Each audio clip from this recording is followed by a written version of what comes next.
Hello, it's another day, day 4 of our challenge for working on yourself, for yourself, within yourself. Thanks for being here. So we're going to have a little walk again.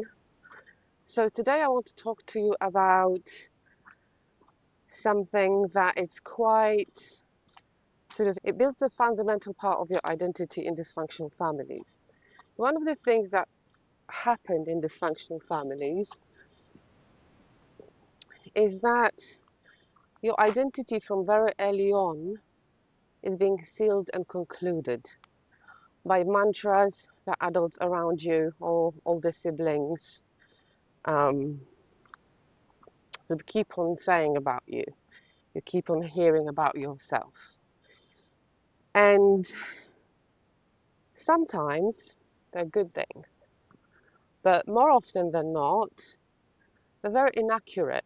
There are things like, oh, he's the lazy one, or she's the lazy one, he's the arty one, she's the sporty one, oh, she's the responsible one. Good girl, good boy, bad boy, right? And a lot of it is not done consciously. That's one thing. I always say it's not about blaming or shaming, but you want to please your parents, you want to belong to the tribe of your family. So you act out this persona, this little persona. And in the process, you're suppressing your true, authentic nature. You have to do that because there's no space for dissonance. Children have no resources to know that the opposite can be true, right? We listen to our parents, we get encoded with those mantras, we get encoded with those statements, and we believe it about ourselves, right? And if you behave differently to what you're being told you are, so if you act out something that doesn't match the personality, the persona, the role you are being given, you're being criticized, you're being sometimes abandoned, right? Oh, I didn't expect that from you, sort of idea, right? So this is like a sort of generic layer. Another layer of this is the fact that there's a lot of projection going on, right? So in dysfunctional families, adults are usually, they're not psychologically, emotionally mature individuals, and they act out and say things. A lot of what they say is very unconscious and random, and they don't know, they really don't take time to look at the situation, right? So the childhood is being deprived of that space where you can play and be curious about what you like and how you are in the world and how to interact with the world. It's sort of determined from the start, right? So how you relate to people, to the world, who are these people, who are your neighbors, politically. And so these adults, immature adults, they talk about it like that's the only version of reality because it is for them, right? And you believe it, right? So this idea is a very old idea from psychology, but it's called the false self, because in the process of all of this, what is happening is that you, as I said, act out those identities. You become this person, right? And sometimes it's about, oh, so she's academic, right? So you're very focused on your performance at school, and then when you have a bad grade, you feel horrible about yourself, right? It's the same way that when boys are told, oh, he's not good at school, and then they get a good grade, they can't really enjoy it because it doesn't match the identity that are being told, right? So that's a very good example. Again, sport, performing in any sort of way, right? Whether singing, dancing, etc. You are working really hard. Your little psyche works and your mind, they work really hard for you to please your parents, even if you're naughty, right? That he's a naughty kid, right? So you come up with things that will match their perception of you, because this is when the reward comes, because one of the rewards is attention, and attention is love in childhood, and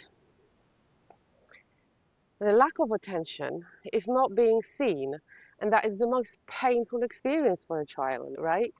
If you have any children or observe any children and see what they do when the mum who's supposed to watch them gets on the phone, right? They start misbehaving, or right, because kids want the spotlight, because they want to be watched, they want to be supported. So whatever the script is in your family, you're going to keep doing it. So the trick now is, if you're an adult, when you're an adult, right, it's all about identifying those patterns, because whether your parent is still around or not, whether you're in contact with them or not or whatever, but those scripts are still running. So it's very important for you to identify them, okay? Think about what is the mantra about yourself that gets replayed in your mind over and over again. Give yourself a moment and think about the first thing that comes to your mind after I am. And that would be one of those things. Maybe you're going to come up with two or three, but the first one is really important. And then ask yourself, is this true? Right? So I'm going to give you a few examples from the therapy room. I feel like, yeah, that could be another example. I am, or I feel like. I am a burden. I am ashamed. I am a nuisance. I am a perfectionist. So whatever, right? Whatever. That could be that programming. That could be that mantra about yourself. It could be related to your appearance, to your body, to your mind. It's never the true character. It's almost like a performative thing that you used to be doing and acting out to be seen and to belong to your family, right? So identify those scripts in your mind and keep asking yourself, is this true? Because in almost all the cases I've come across, it is not true, right? What really happens actually is that childhood is all about exploration, curiosity, and play. But when you're given answers as to who you are, there's no space for exploration, play, and curiosity. You don't have to be curious, you've got all the answers, right? And when you try it, when your little soul, your little psyche, your little mind is trying to show them that that's not true, they won't be able to see it, right? Um, because people can only see what they think. They can't see beyond their perception of you. And that goes with your friends and family and spouses and all your children, grown-up children, right? So this is how we interact with each other. But again, try introducing question marks about yourself. Is this really true? Is it really who I am? Right? And yes, become curious, explore different options, and yeah, have some fun. Play with it. Play with different concepts.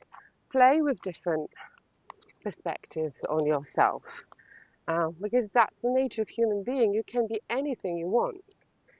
Or whether you want to live, still act out this identity that was given to you. It could be serving you. Sometimes it serves us. But the further it is from the true self, the more painful it is. That's why you get people sometimes who are very successful, but they're miserable. They're miserable, right? Because it's not their true career. It's not aligned with their true nature. And then it's very difficult because it's a false identity, right? It's a false self. So try to see it from this perspective and try like which things you can dislodge. Don't do it in one go. Of course, it's impossible to do it in one go, but try and identify the things that could be released with the least amount of effort, right? So don't go for big things, but go for things like, actually, yes, am I responsible? Right, I could be, but not 100% of the time, right? Am I responsible for my siblings?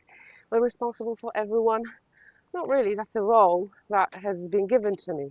Or am I really that rebellious? Am I difficult, or am I telling the truth? A lot of these things will come up when you start digging and being curious. So allowing yourself the liberty of not knowing and exploring different options. Another angle I want you to think about your identity as a person, as you, when it comes to growing up in a dysfunctional family, is that they tell you what you are, but they will also tell you what you are not. They'll tell you what you can, but they will also tell you what you can't do, right? They will tell you, they'll literally install ceilings on you, right? So if you want to, for example, make a lot of money or be successful, then they'll say, no, we don't do that in our family. We pray, we go to church, and money is a root of all evil or whatever, right? So they'll tell you these things. So think about things that you think to yourself that you cannot do, right? And ask yourself, who said that, and how often, and for how long? And you're going to have the answer to why you can't achieve what you really want and desire for yourself. And that is applicable to relationships, being a good father, being a good mother, um, having a career, being creative, being a writer, fixing bikes, fishing, or whatever, right? So they'll tell you what you can't do. And again, that belief, we internalize those beliefs and we carry them without knowing. And that gets really heavy because if you do have a potential in yourself, that's going to create a lot of frustration, friction, sometimes depression. Unexpressed self